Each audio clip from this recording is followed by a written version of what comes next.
Social media platform है वो भी गर्म रहा। लगातार वीडियोस भी हमने देखी किस तरीके से वार पलटवार का दौर लगातार चलता रहा। पूर्वांचल से लेकर पश्चिम तक सियासी पारा जो था वो हाई रहा। कई जगह पर पुलिस पर सवाल उठे, कई पुलिसकर्मियों को सस्पेंड किया गया और ग्राउंड जीरो से हमारे सहयोगी हमारे साथ जुड़ चुके हैं। सुबह 7 बजे से लगातार हमारे सहयोगी ग्राउंड जीरो पर मौजूद हैं। संदीप, सबसे पहले आपके पास आना चाहूंगा, कटहरी का क्या कुछ वहां पर स्थिति देखने को मिली, क्या तस्वीरें वहां पर सुबह से रही? क्योंकि लालजी वर्मा को हमने सुना, उनकी पत्नी को सुना, कई आरोप इस दौरान उन्होंने लगा दिए।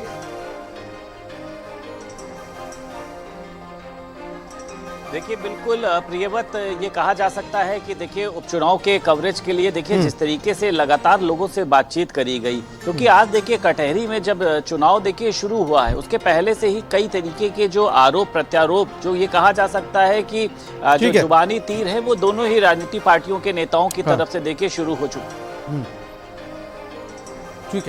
ठीक है, मैं लौटूंगा आपके पास। नरेंद्र हमारे सहयोगी मीरापुर से हमारे साथ जुड़े हुए। नरेंद्र, वहां पर क्या कुछ तस्वीरें देखने को मिली? मुझे लग रहा है कि सबसे ज्यादा यहाँ की हाई प्रोफाइल सीट रही, क्योंकि इकलौती सीट है जो बीजेपी ने अपने सहयोगी को दी है और यहाँ पर कई तस्वीरें भी आज आपने पहुंचाई हम तक। देखिए प्रियवत, यहाँ पर निश्चित तौर पर ये इकलौती सीट आरएलडी के पास है, तो यहाँ पर बीजेपी पूरा जोर लगाकर आरएलडी की सीट को जितवाने के लिए प्रयास कर रही है। और अभी इस समय 5 बजे के बाद का वक्त हो चुका है, पोलिंग का जो काम है वो रुक गया है और अब जो ईवीएम मशीनें हैं उनको सीलिंग का काम चल रहा है। थोड़ी देर में ये ईवीएम मशीनें यहाँ से रवाना कर दी जाएंगी स्ट्रॉन्ग रूम के लिए। आपको बताएं कि जहाँ तक बात है सुबह से लेकर अब तक की, तो आप ये मानिए कि आज सुबह जब पोलिंग की शुरुआत हुई सुबह 7 बजे, तभी से लेकर और अब तक लगातार एक शिकायत जो पूरे दिन छाई रही, वो केवल यही शिकायत थी कि जो वोटर्स हैं, खास करके जो मुस्लिम वोटर्स हैं, उनको पोलिंग बूथ पर नहीं पहुंचने दिया जा रहा। और ये शिकायत केवल शहर में नहीं, ये देहात में भी थी और एवरी पोलिंग बूथ पर ये शिकायत जो है सुनने को मिली है।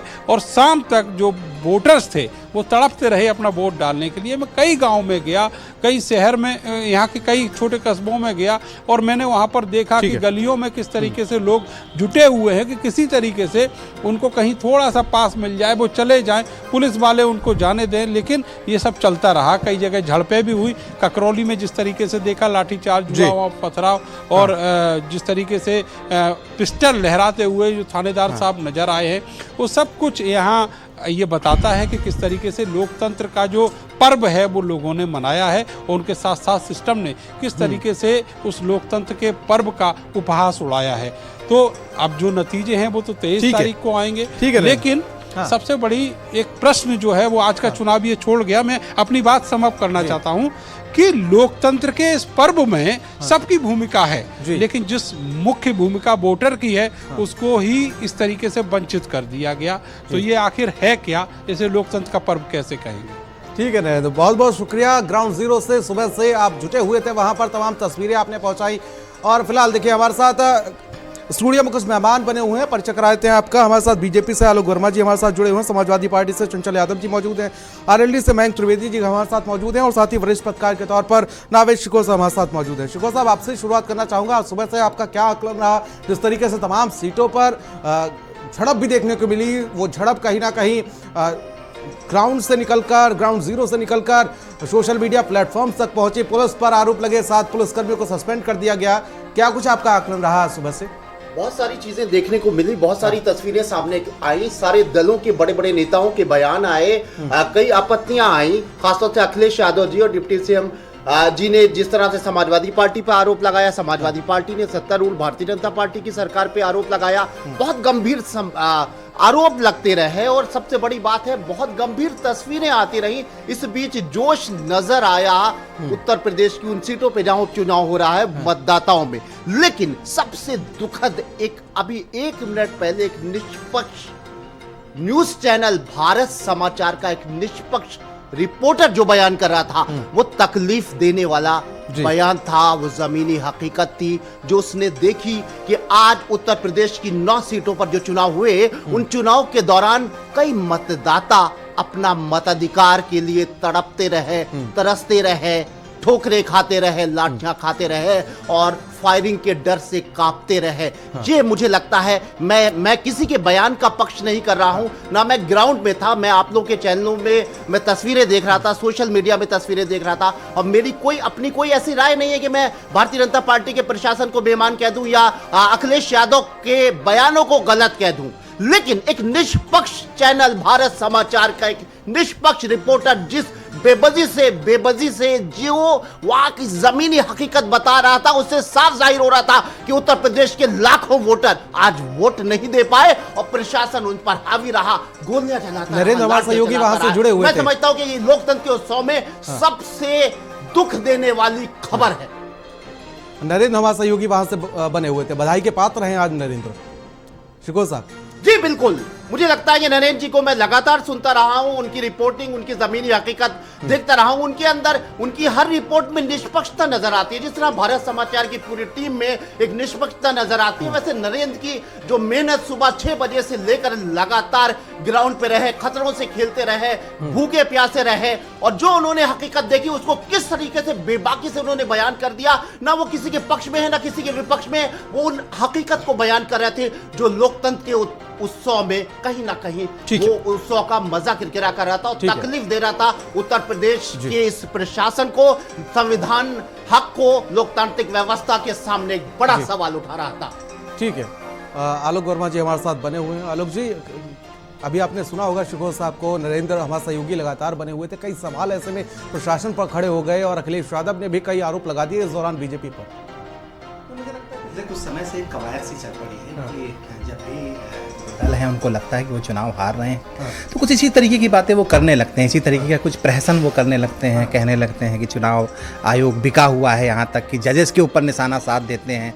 अब एक ये परंपरा आपने देखी होगी, मीडिया के आप साथी हैं तो मुझे लगता है कि यही कुछ समाजवादी पार्टी ने भी आज सुबह से या कल से उन्होंने यही काम किया है कि एक निशाना साधना शुरू किया है कि वहाँ कुछ ऐसा होगा, वहाँ कुछ ऐसा होगा। तस्वीरें हम सभी ने देखी हैं वर्मा जी। मैं कह रहा हूँ जहाँ लाखों लोग वोट देते हैं वहाँ इक्का दुक्का तस्वीरें इस तरीके की कहीं ना कहीं से आ सकती हैं, हो सकता है। एक मिनट मैं पूरी बात मुझे कह लेने दीजिए। मैं कह रहा हूँ सबका अधिकार है निश्चित रूप से, लेकिन कहीं इक्का दुक्का तस्वीर आ सकती है। लेकिन सबसे बड़ी बात है कौन सा प्रशासनिक अधिकारी, कौन सा अधिकारी आज के दौर में जब हर आदमी जिसके पास एक स्मार्टफोन है और वो कोई तस्वीर कैप्चर कर सकता है, वो किसी को वोट देने से रोकेगा? तो मुझे लगता है कि ये जो है एक अग्रिम कवायद की कोशिश थी ये कि कल परसों जब नतीजा आ जाएगा, 23 तारीख को नतीजा आ जाएगा और जब समाजवादी पार्टी हारेगी तो कहेगी कि प्रशासनिक मशीन ने जिता दिया। हरियाणा का चुनाव आपके सामने रहा, जब हार गई कांग्रेस वहाँ पर, वो तो बड़ी उम्मीदों के साथ थी। मीडिया के लोग भी कहते थे, वहाँ की जो रिपोर्ट्स आती थी वो भी कहती थी कि हरियाणा में कांग्रेस चुनाव जीत रही है। वो तो तैयार हो गए थे मुख्यमंत्री बनने के लिए, लेकिन जब चुनाव हार गए तब उन्होंने कहा ईवीएम में मैं लौटूंगा आपके पास। चंचल यादव हमारे साथ मौजूद हैं। चंचल जी, मैं आपके पास लौटूंगा, लेकिन उससे पहले अनूप हमारे सहयोगी सीसामऊ से बने हुए हैं लगातार हमारे साथ लाइव। अनूप, वहां पर क्या तस्वीरें देखने को मिली, क्योंकि जिस तरीके से आज सुबह से ग्राउंड जीरो पर आप मौजूद रहे, अब चुनाव संपन्न हो चुका है।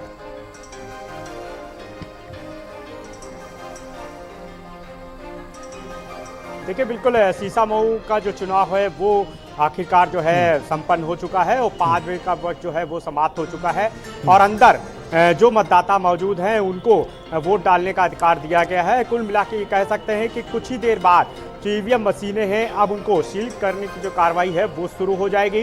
जो केंद्रीय सुरक्षा बल है उसकी मौजूदगी में ईवीएम मशीनों को सील करके यहाँ से रवाना कर दिया जाएगा कुछ ही देर बाद, और जिसको लेकर के जो सुरक्षा व्यवस्था है वो आप खुद देख सकते हैं कि गेट पे जो है जो पुलिस है और अधिकारी हैं वो यहाँ पर आपको मौजूद दिखाई दे रहे हैं। दूसरी तरफ आप देखिए कि जो समाजवादी पार्टी की नसीम सोलंकी है वो लगातार सभी पोलिंग बूथों पर जा रही है। अभी भी आप देख सकते हैं कि वो यहाँ का निरीक्षण करके निकली है और जिस तरह से आरोप प्रत्यारोप का दौर जो है सुबह से ही। अच्छा अनूप, उनके क्या कुछ आरोप थे, क्योंकि हमारे साथ स्टूडियो में आलोक वर्मा जी मौजूद हैं। नसीम सोलंकी के क्या कुछ आरोप थे, मैं आपसे जानना चाहूंगा, क्योंकि आज कई बार आपकी उनके साथ आमना सामना हो गया। आलोक वर्मा जी को एक बार बता दीजिए कि उनकी तरफ से क्या आरोप थे, प्रशासन पर किस तरीके से दुरुपयोग का आरोप लगाया गया। देखिए, बिल्कुल नसीम सोलंकी जो है सभी पोलिंग बूथ पर गई है और उन्होंने साफ तौर पे आरोप लगाया कि जो उनके तमाम एजेंट थे उनको जो है, जो मौके पे पुलिसकर्मी वहां पे मौजूद थे, इंस्पेक्टर लेवल के जो अधिकारी थे, वो जो है उनको रोक रहे थे, उनसे पर्चियां छीनी गई, उनको मारा पीटा गया। जैसा नसीम सोलंकी का आरोप है कि उनको बुरी तरह से मारा पीटा गया। पुलिसकर्मी जो है वो आई कार्ड वगैरह खुद जो है चेक कर रहे थे। जो बैरिकेडिंग करनी चाहिए थी, जो दूरी तय की गई थी, उससे कहीं ज़्यादा जो है बैरिकेड्स कर दिए गए, जिसके वजह से जो मतदाता था उसको जो है पोलिंग बूथ तक पहुंचने में कई समस्याओं का जो है सामना करना पड़ा। इसके अलावा जीआईसी की अगर हम बात करें तो जीआईसी में पिछले कई सालों से लगातार जो वोटिंग है वो यहीं पे होती आई है, लेकिन जो पीछे का बैक हिस्सा है जहां से मतदाता यहां पर आता है, उसको ये आरोप जो है नसीम सोलंकी की तरफ से लगाया गया, यानी समाजवादी पार्टी की तरफ से लगाया गया कि जेसीबी से खुद पुलिस प्रशासन द्वारा जो है गड्ढे को खोद किया गया, पूरे रास्ते को ब्लॉक कर दिया गया और एक लंबा जो रूट है करीब 1.5 किलोमीटर का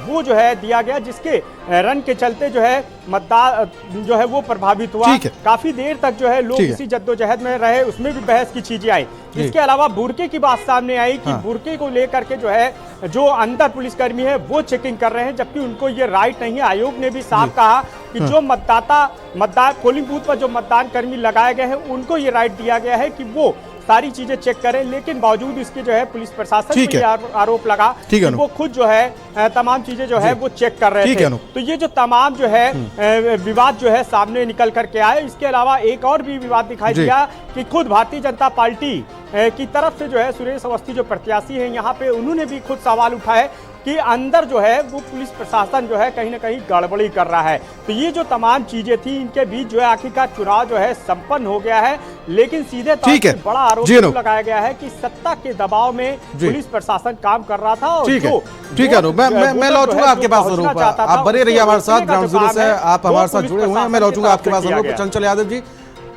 क्या आपकी प्रतिक्रिया आज के चुनाव पर, क्योंकि सुबह से कई वार देखने को मिल रहे हैं, उनका पलटवार देखने को मिला। अखिलेश यादव 1 बजे प्रेस कॉन्फ्रेंस भी कर देते हैं, कई इस दौरान जुबानी तीर वो छोड़ देते हैं बीजेपी पर। देखिए, सारी चीज़ें तो मैं आपके बाद धन्यवाद करूंगा नरेंद्र भाई का और हमारे इस पत्रकार साथी का भी, जो अभी सीसा मऊ से लाइव थे। दोनों साथियों ने पूरा सरकार की पोल पट्टी खोल के बाहर रख दी। किस तरीके से सरकार जो है इतनी डरी और सहमी हुई है। आप सोचो, जेसीबी से रोड खोद दे रहे हो, क्या बचा है बताने को आपको। आप सोचो, एक चीज आज के समय में हालत ये हो गई है कि इन लोगों ने ऐसा सिस्टम खड़ा कर दिया है कि लोकतंत्र का सरेआम गाला घोटा जा रहा है। मैं तो बड़ी नावेश सर ने बहुत अच्छी बातें कही कि कितनी तड़प थी लोगों के अंदर वोट डालने की, और वो लोगों ने दिखाया। अभी हमारे बीजेपी के प्रवक्ता साथी कह रहे थे कि लोगों का मोबाइल है, मोबाइल खींच कर डालते हैं, मोबाइल वाकई पड़े वीडियो, और आप लोगों ने देखा होगा सोशल मीडिया के माध्यम से जिस तरीके से लूट कांड चल रहा है ये। लेकिन आप ये जान लो, इस मुगालते में मत रहो, ये जमाना हमेशा आपका नहीं रहने वाला है। और यही पुलिस जो अभी आज आपने देखा होगा जिस तरीके से शासन प्रशासन के लोग सरेआम गुंडाई पर उतरे हुए। अब बताओ, एक एसएचओ पिस्टल लेके दौड़ा रहा है महिलाओं को, सरेआम लोगों को दौड़ा रहा है। अरे शर्म भी नहीं आ रही है। आप कहते हो जीरो टॉलरेंस है। आप सोचो कि आज अगर उत्तर प्रदेश की हम बात करें तो जंगल राज कायम हो चुका पूरे प्रदेश में। ऐसा कोई समुदाय नहीं, ऐसा कोई तबका नहीं है जो अपने आप को असुरक्षित महसूस न करे। आप सोचो कितनी निंदनीय बात है कि लोग वोट नहीं डाल पा रहे हैं। और आपने देखो, 1-2 घटनाएं नहीं है, पूरे जहां पे 9 सीटों पे अभी आपके रिपोर्टर ने बताया शायद ही ऐसा कोई पोलिंग बूथ होगा जहां पर इन लोगों ने बेईमानी नहीं करी हो, जहां पर लोगों को वोट डालने से रोका ना गया हो। शायद ही कोई बूथ बताया आपके रिपोर्टर ने, नरेंद्र भाई ने। मैं ये जरूर धन्यवाद करता हूं आपके चैनल के, कम से कम आप लोगों ने जो चौथा खंभा है कम से कम उसको गिरने से रोक रखा है। नहीं तो आज ये हालत बना दिया है बीजेपी के लोगों ने कि लोगों को आज उनके लफ्ज जो है वो भी आजाद नहीं है, आज लोगों को बोलने पर भी पाबंदी है। आप सोचो, डीएम साहब की मैं एक बात देख रहा था अभी कि कुछ लोगों को भगाया जा रहा था। एक रिपोर्टर न्यूज़ 24 के रिपोर्टर थे, उन्होंने स्पष्ट आगे बीच में धक्का मुक्की की। उसके अलावा तब डीएम साहब ने कहा नहीं तो आपको देख करके मैं चला आया। तो ये पूरा सरेआम जो है ये पूरा नंगा नाच हो रहा है। लेकिन आपको मैं बता दूं, ये आप इस मुगालते मत रहो। ठीक है, मैं लौटूंगा आपके पास। ठीक है, सीमा उमर सहयोगी करहल से हमारे साथ लगातार बने। ठीक है चंचल जी, लौटेंगे, अगले राउंड में आएंगे। सीमा उमर सहयोगी करहल से हमारे साथ लगातार बने हुए हैं। सीमा, अब ये हॉट सीट रही, सुबह से क्या तस्वीरें देखने को मिल रही सीट पर, और अब क्या कुछ यहाँ पर जनता का क्या कुछ कहना है, क्या अपडेट जानकारी सीमा मिल पा रही है? देखिए, यहाँ भी बहुत सारी शिकायतें हुई और पुलिस प्रशासन पे बहुत आरोप लगे कि किसी को पुलिस उठा ले गई पोलिंग बूथ के बाहर और किसी के साथ अभद्रता की गई, कहीं वोट डालने से रोकने का भी आरोप लगाया गया। लेकिन यह चूंकि अखिलेश यादव यहाँ से इस्तीफा देकर विधायक से अब सांसद बने हैं, अब तेज प्रताप यहाँ से उन्हीं के परिवार से चुनाव लड़ रहे हैं, तो यहाँ पे समाजवादी ये कहा जाए कि सैफई परिवार के बहुत सारे लोगों ने प्रचार किया। डिम्पल यादव खुद यहाँ पे मौजूद रही सैफई में, धर्मेंद्र यादव मौजूद रहे, आदित्य यादव मौजूद रहे, यानी 3 सांसद तो ये मौजूद रहे सैफई में। अखिलेश यादव अलग नजर बनाए हुए थे, तेज प्रताप यादव पूर्व सांसद रहे हैं, वो मौजूद रहे। इसके अलावा और लोग भी यहाँ पर जितो कार्यकर्ता थे, नेता थे, वो सारे के सारे। तो यहाँ पर समाजवादी पार्टी के लोग शिकायत तो करते रहे, लेकिन उतना दबाव पुलिस का काम नहीं आया जितना दूसरी जगहों पे काम आया। यहाँ पर पुलिस ने दबाव बनाने की कोशिश की, लेकिन उसका पूरा उसी तरह से पुरजोर विरोध किया और शिकायत करते रहे, आरोप लगाते रहे। हालांकि भारतीय जनता पार्टी के जो प्रत्याशी थे अनुजेश सिंह, उन्होंने भी आरोप लगाए। एक दलित लड़की के ऊपर हत्या का आरोप लगाया गया कि समाजवादियों ने वोट नहीं दिया तो उसकी हत्या करवा दिया, हत्या कर दिया नेताओं ने। तो इसको लेकर बड़ा हंगामा मचा। डिप्टी सीएम ब्रजेश पाठक ने बयान में कहा कि बुर्का पहन के समाजवादी पार्टी के जो नेता हैं और जो कार्यकर्ता वो वोट डाल रहे थे महिलाओं का भेष बना के। तो ये सारी की सारी बातें निकल कर सामने आई। लेकिन पुलिस का रवैया कई जगहों पर पार्टी बनके पुलिस ने काम किया कि जैसे वही प्रत्याशी रहे हो, चाहे वो नसीम सोलंकी की सीट रही हो और या फिर मीरापुर रही हो, कुदरकी रही हो, तो इन जगहों के लिए भी उन लोगों ने इस तरह से आरोप लगे, वीडियो वायरल हुए और 7 लोग सस्पेंड हुए। उसमें आयोग ने उस पर जो है वो संज्ञान भी लिया, 7 लोगों को सस्पेंड करना पड़ा। तो उसी सब चीजों को लेकर किसी ने, मैं पहले भी ये शेर बता चुका हूँ, फिर ये शेर सुनाता हूँ कि आप किरदार हैं, अपनी हदें पहचानिए, वरना फिर एक दिन कहानी से निकाले जाएंगे। तो ये 7 लोग थे, कहानी से निकाल दिए गए। इन्होंने अपना किरदार पहचाना नहीं, हद से बढ़ गए कुल मिलाकर। तो कई जगहों पर चुनाव जो है वो अच्छे से भी संपन्न हुआ और कई जगहों पर लाठियां भी चलानी पड़ी, कहीं पथराव हुआ, कोई बुर्का पहनने का आरोप लगाया। अखिलेश यादव ने तमाम आरोप लगाए, पिस्टल लेकर भी निकले नेताओं ने आरोप लगाया कि हत्या करवा दिया भारतीय जनता पार्टी। अरे बहुत सारी चीजें देखने को मिली। ये चुनाव में तरह तरह के रंग देखने को मिले। पुलिस का एक अपना रंग देखने को मिला, नेताओं का अपना रंग देखने को मिला और वोटर्स का अपना रंग देखने को मिला। वोटर कई ऐसे थे कि जो मार खाए, डंडा खाए, कहे वोट डालेंगे और गए डालने और डाल के आए अपना वोट। दोबारा कहीं देखा जाएगा अगर मार खाएंगे तो। ये सारी चीजें भी हुई। तो कुल मिलाकर जो माहौल था वो एक दूसरे पर आरोप प्रत्यारोप का था। अब नतीजा 23 को आएगा, तब पता चलेगा कि कौन जीतेगा कौन हारेगा। ठीक है सिमा, बहुत बहुत शुक्रिया ग्राउंड जीरो से अपनी रिपोर्ट पहुंचाने के लिए, और साथ ही सुबह से आप लगे हुए थे ग्राउंड जीरो पर। बहुत बहुत शुक्रिया सिमा। और साथ ही साथ लोकेश हमारे सहयोगी बने हुए हैं गाजियाबाद से। और लोकेश, क्या तस्वीरें रही आज सुबह से गाजियाबाद सीट पर, क्योंकि इस सीट की अगर बात की जाए तो बीजेपी का गढ़ रही है, यहां पर किस तरीके से तस्वीरें सामने आई हैं? देखिए, गाजियाबाद में अगर पूरे दिन का रिपोर्ट कार्ड पेश करें तो पूरे दिन शांतिपूर्वक पूरी तरीके से चुनाव जो है वो गुजरा है। एक पत्रकार होने के नाते मैं ये जरूर कहूँगा कि मैं अगर मीरापुर में या फिर कुंदरकी में रहता तो शायद और मजा आता, क्योंकि यहाँ बहुत कुछ करने के लिए उस तरीके के हैपनिंग्स नहीं हुए। लेकिन ये बात जरूर है कि शांतिपूर्वक यहाँ पर चुनाव बीत गया है। अभी तक जो फाइनल टैली आई है करीब 33.30% मतदान हुआ है, सबसे कम उत्तर प्रदेश की 9 की 9 विधानसभा में सबसे कम है। और ये एक बड़ी मतलब एक चिंता का विषय है यहाँ के एडमिनिस्ट्रेशन के लिए, चुनाव आयोग के लिए, कि आखिर यहाँ पर किस तरीके से अपने वोटिंग परसेंटेज को बढ़ाया जाए। कई जगहों पर ये देखने को जरूर मिला सुबह से कि शुरुआती 2 घंटे के भीतर ठंड की वजह से होने की वजह से लोगों के फुटफॉल्स ज़्यादा नहीं आए मतदान केंद्रों पर। लेकिन वहीं कई और इलाके थे जहाँ पर लोग आए, निकल करके बाहर आए। कुछ जगहों पर खुद बीजेपी के नेताओं ने स्मॉग भी एक रीजन रह सकता है क्या वहां पर लोकेश? नहीं मिली वहां पर। लोकेश, क्या वहां पर स्मॉग भी एक रीजन रह सकता है, जिस तरीके से जो नतीजे सामने आए हैं, जो वहां पर वोटिंग परसेंटेज सामने आया है? देखिए, स्मॉग तो रीजन नहीं है, लेकिन ये बात जरूर है कि दिल्ली और नोएडा का खुला रहना गाजियाबाद के लिए एक चिंता का विषय था, क्योंकि यहाँ पर रहने वाले करीब 30% आबादी वो दिल्ली और नोएडा में जॉब करती है। वो दोनों ही शहर खुले हुए थे। वहाँ पर कई लोग ऐसे थे जो कि सुबह ही दिल्ली ऑफिस के लिए निकल गए, वो लौट के नहीं आए। ठीक है लोकेश, और मैं लौटूंगा आपके पास। और लालजी वर्मा इसी बीच क्या कुछ कह रहे हैं वो सुनवा देते हैं। और करीब करीब हर उन क्षेत्रों में जहाँ समाजवादी पार्टी का बहुमत है वहाँ इस तरह का प्रयास किया गया। लेकिन यहाँ पर जो भी वोट पड़ा है केवल इसलिए पड़ पाया कि आप जैसे पत्रकार साथियों ने यहाँ पर घूम घूम कर बैरिकेडिंग पर समय देने का काम किया। इसके कारण मैं मीडिया का हृदय से आभार व्यक्त करना चाहूँगा कि इस क्षेत्र में उन्होंने लगकर और जनता को अपनी बात रखने का या अपना मत देने का अवसर काफ़ी हद तक प्रयास किया। लेकिन फिर भी बहुत जगह पर जहां भारतीय जनता पार्टी के बहुमत का वोट है उन जगहों पर पुलिस स्वयं मिलकर वोट डालने का काम कर रही है। सांसद जी काफ़ी कम रहा। आपको लगता है कि इसके पीछे पुलिस और प्रशासन की एक बड़ी नाकामी रही, नहीं तो ये प्रतिशत और बढ़ता? निश्चित रूप से जिन क्षेत्रों में वोट परसेंट ज़्यादा रहता था, जैसे ये टांडा का जो हिस्सा है 118 बूथ, यहाँ 70% वोट परसेंट रहता था। भीटी का जो इलाका है उसमें 40% से कम रहता था। कटहरी के इलाके में करीब 60% रहता था। तीनों का मिलाकर एवरेज करीब 63 और 61% के आसपास होता था। इस बार इस इलाके में इतना फोर्स लगा दिया कि लोग घर से नहीं निकल पाए, जिसके कारण मतदान प्रतिशत गिरा है।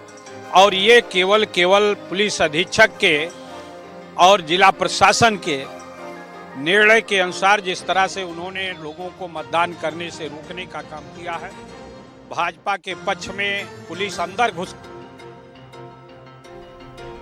तो आप लालजी वर्मा को सुन रहे थे, अंबेडकर नगर से समाजवादी पार्टी के सांसद, और इनकी पत्नी शोभावती वर्मा प्रत्याशी हैं समाजवादी पार्टी की। और आज सुबह से ही जिस तरीके से तमाम आरोप इनके द्वारा लगाए गए बीजेपी पर और साथ ही साथ तमाम अधिकारियों पर, क्योंकि जिस तरीके से अभी आप सुन रहे थे उन्होंने कहा कि तमाम बैरिकेडिंग्स लगा दिए गए, लोगों को वोट नहीं डालने दिया गया, और यही नतीजा रहा कि जिस तरीके से जो वोटिंग परसेंटेज है वो काफ़ी कम रहा। ठीक है, अब मैं लौटूंगा। हमारे साथ मयंक त्रिवेदी जी मौजूद हैं, आरएलडी के प्रवक्ता हैं। त्रिवेदी जी, एक सीट आपको दी गई मीरापुर, तमाम वहां पर आज घमासान देखने को मिल रहा है, कई आरोप वहां पर लगे, और इसी बीच मिथिलेश पाल ने भी एक आरोप जड़ दिया, उन्होंने अधिकारियों पर दबाव बनाने का आरोप लगा दिया। देखिए सर, चुनाव तो लगभग समाप्त हो चुका है, अब आरोप प्रत्यारोप की बात करना निराधार है। लेकिन एक चीज़ ज़रूर दुखद है कि चुनाव आयोग को इस बात का संज्ञान लेना चाहिए कि जिस तरीके से ये पूरा चुनाव हुआ है, वो समय दूर नहीं कि जब आने वाले समय में जनता जिसका वोट देने का अधिकार है वो घरों से निकलने को डरेगी। और रही बात क्या हुआ है क्या नहीं हुआ है, आपके रिपोर्टर ने भी ये चीज़ बताई कि कहीं पर पुलिस ने किसी के लिए काम किया और कहीं पर किसी के लिए काम किया है। तो चुनाव आयोग को इस बात का संज्ञान ज़रूर लेना चाहिए कि आपको पता होगा आज करहल में जो घटना हुई कि एक बेटी की हत्या कर दी गई, ठीक है। तो इस तरीके का अगर भयावह माहौल रहेगा तो कैसे जनता चुनाव में वोट देने के लिए निकलेगी। और हम लोग हमेशा ये मान के चलते हैं कि चुनाव आयोग एक निष्पक्ष संस्था है, तो चुनाव आयोग को जो भी पुलिस अधिकारी हैं या जो अराजक तत्व हैं इनके खिलाफ सख्त से सख्त कार्रवाई करनी चाहिए कि भविष्य में एक एग्जाम्पल ऐसा सेट हो जाए कि आने वाले समय में अगर कोई ऐसा करेगा तो वो बख्शा नहीं जाएगा।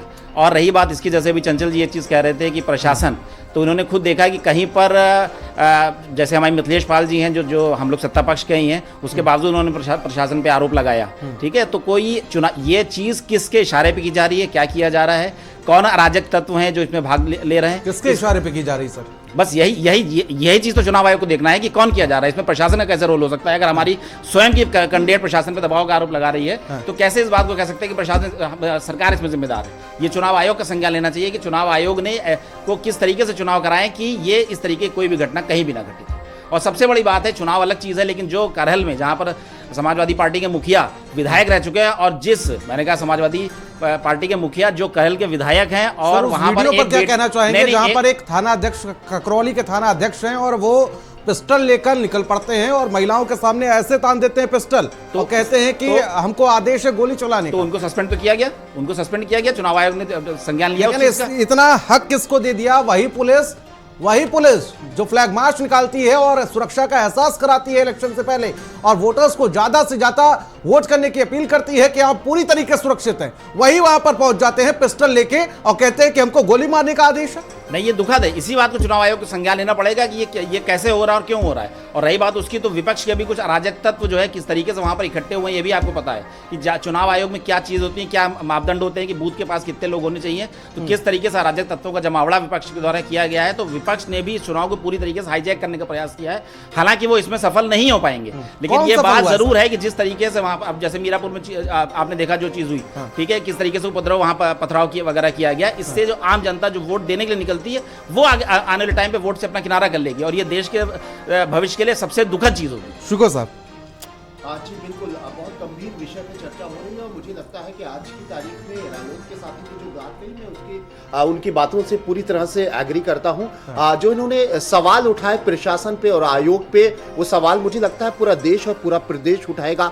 हम लोग लगातार 7-7.5 साल से योगी सरकार की लॉ एंड ऑर्डर की तारीफ करते रहे हैं।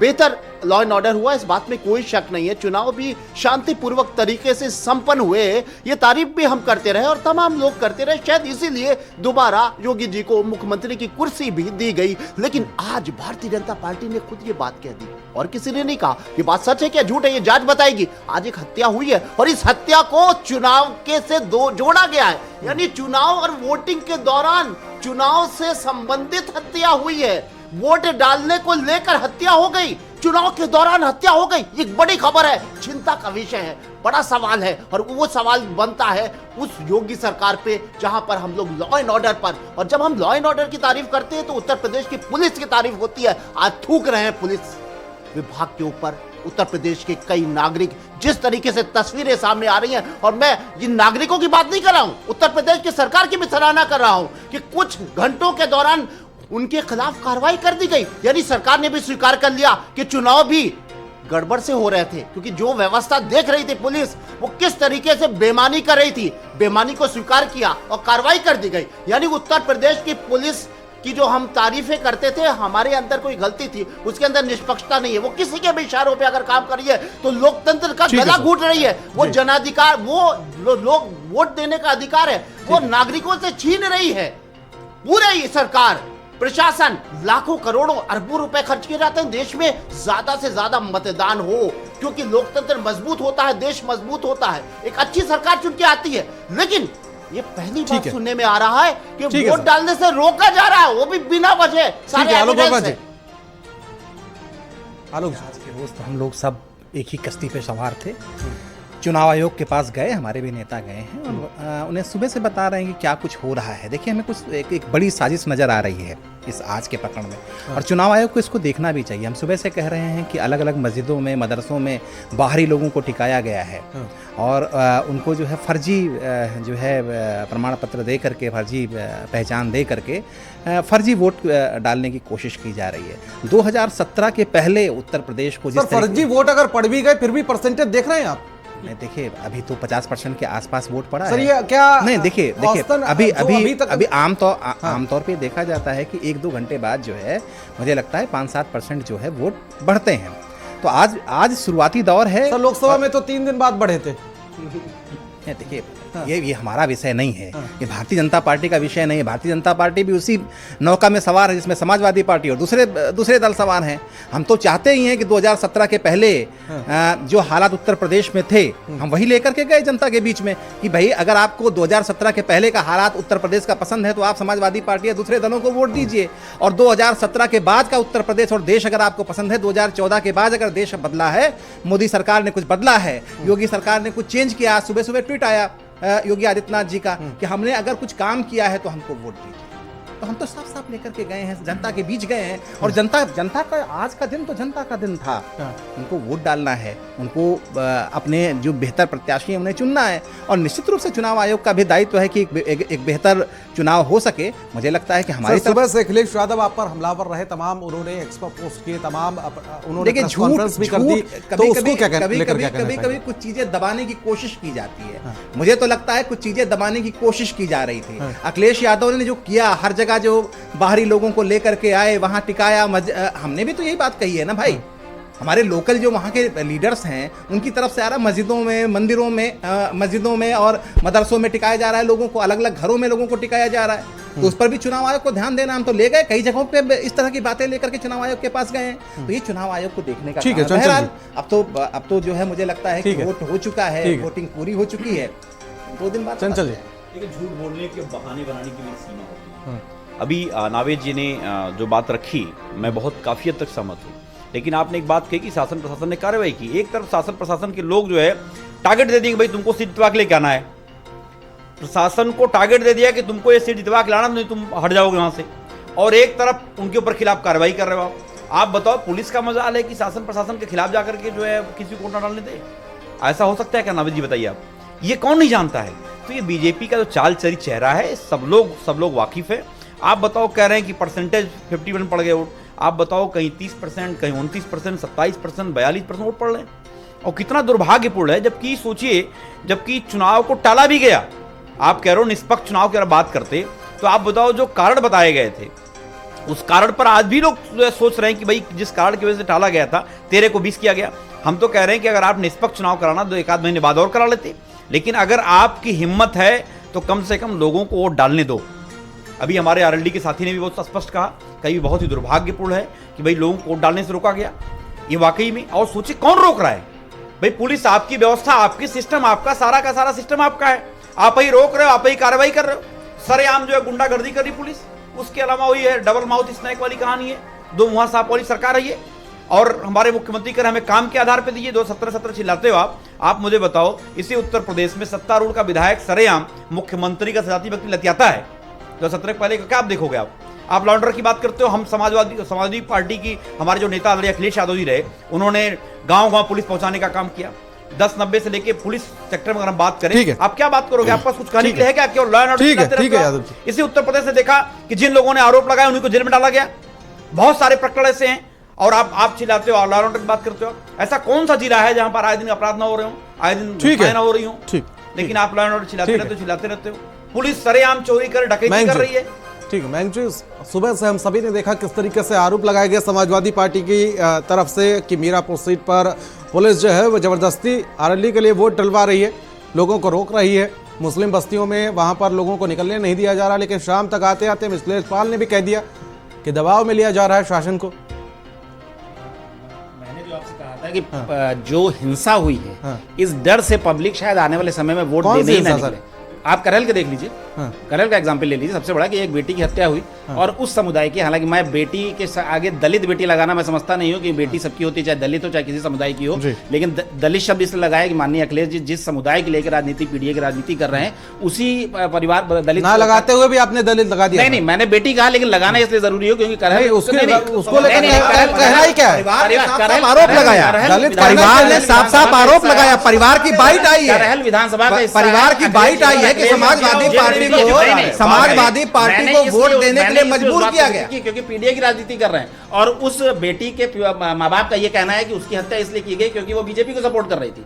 ये लड़की के माँ बाप का कथन है। ये भी माननीय पाठक जी ने भी बीजेपी का बहुत बड़ा फेलियर है, शासन सत्ता का फेलियर है, इस बात को समझिए। ये नहीं माननीय अखिलेश, इस मामले में मैं मानता हूँ एक दलित बेटे को हम नहीं बचा सके आपके हाथों से। और रही बात उपचुनाव की, तो 2018 में भी तो उपचुनाव हुआ था जब गोरखपुर में को जो है शासन प्रशासन के साथ में परिवार को भी नहीं बता, जला दिया आप लोगों ने।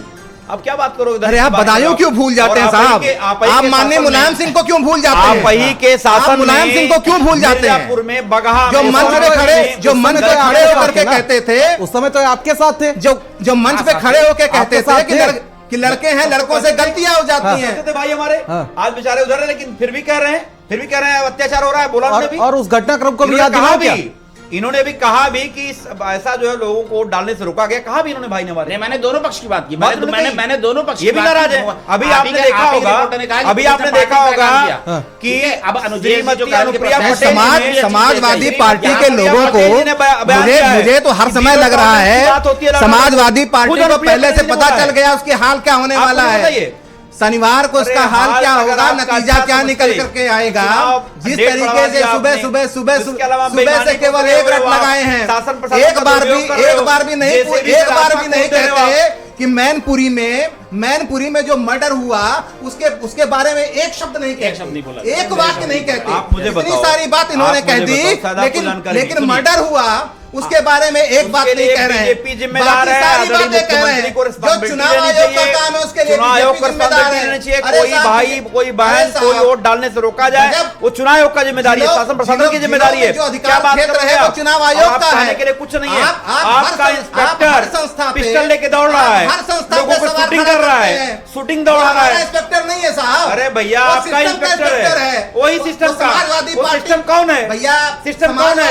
अरे पुलिस की मजाल है, इंस्पेक्टर हमारे यहाँ ये पुलिस नहीं चला है। दे, मजाल है उसका। पुलिस के और सुनिए पुलिस के पैरों में बेड़ियां नहीं वर्मा जगाते। जी, वर्मा जी, आदेश आप नहीं ही देते। के सुनिए, हम मुजफ्फरनगर आप जैसा ही वाकया के नहीं समाज करते। का विधायक हम लतियाया गया मुजफ्फरनगर जैसा मुख्यमंत्री वाकया नहीं करते कि आजम खान फोन करते हैं। ठीक है आप ही के समाज का दोनों में विधायक अंतर है। लतियाया गया। 2017 के पहले और 2017 के बाद यही बहुत समझ अंतर गए। है। ठीक है सर, आगे आजम बात खान आ गई फोन बात। करते हैं, हमारे ठीक है, यहाँ आपके से समझ पार्टी गया का साहब। विधायक समझ गया योगेश सर। वर्मा सर, लतियाया चलिए, गया। ठीक। और लतियाया कौन? आपके यहाँ आजम खान 10 फोन दिन करते लग रहे। गए, सर, ठीक है। 10 दिन लग गए, FIR नहीं सर, कर पाए। ठीक है। क्या बात ठीक है। करोगे ऑर्डर के ऊपर भाई? हाँ ठीक है सर, शिको साहब। चुनाव के दौरान आज हत्या हुई है, ये बड़ी बात है।